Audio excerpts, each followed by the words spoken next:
السلام عليكم، ازيكم يا شباب؟ عاملين ايه؟ يا رب تكونوا بخير. دي حلقة جديدة من حجازي فت عن سؤال برضو بيتكرر كتير جدا، وهو هل لازم اكل بروتين على طول بعد التمرين ولا لا؟ الحقيقة الموضوع مهم جدا جدا، ولكن الحقيقة هو الوقت مهم، لكن هو مش كل حاجة. ولكن الأهم في الموضوع ده هو كمية البروتين ونسبة البروتين اللي انت كنت محتاجها طول اليوم، هل انت دخلتها ولا لا؟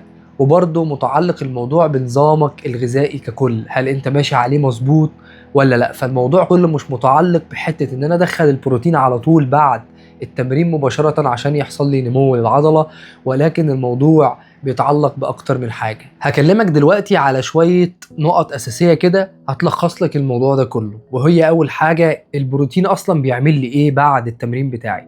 أول حاجة لازم تعرفها إن البروتين هو ضروري ومهم قوي عشان يعوض الخلايا اللي اتهدمت في التمرين، لأن أنت لما بتتمرن وبتعرض عضلاتك لضغط، الخلايا دي بيحصل لها تقطيع كده أو هدم، والبروتين بيرجع يبنيها لك تاني طبقة فوق طبقة، بيعمل بناء عضلي. تمام. تاني حاجة إن البروتين مش مهم تاخده بعد التمرين بدقيقة، لأن جسمك قادر ياخد البروتين في أي وقت على مدار اليوم.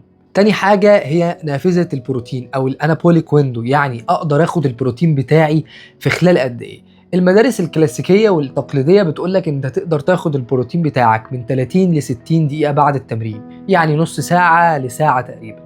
ولكن المدارس الحديثة كان ليها رأي مختلف، والدراسات الحديثة قالت لك ان نافذة البروتين اوسع من كده، وهي ان انت تقدر تاخد البروتين بتاعك في خلال عدة ساعات بعد التمرين.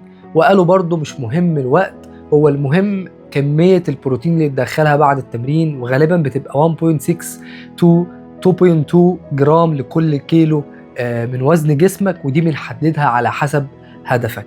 ثالث حاجة لازم تعرفها يا بطل هي مصادر البروتين، يعني اقدر اخد البروتين ده من ايه، ودي انا بكلمك عنها باستفاضة تامة في الحلقة الجاية في حلقة المكملات الغذائية، واللي هي مصادرها يا اما بروتين نباتي يا اما بروتين حيواني، وبرضو عندي المكملات الغذائية. شوية نصائح عملية هتساعدك في موضوع البروتين ده. لو انت قبل التمرين تقدر تاخد وجبة غنية بالبروتين بتاعك والدهون والكارب، ده هيبقى كويس قوي جدا، بيعوض جسمك بالعناصر الناقصة حتى لو اتأخرت بعد التمرين بشوية.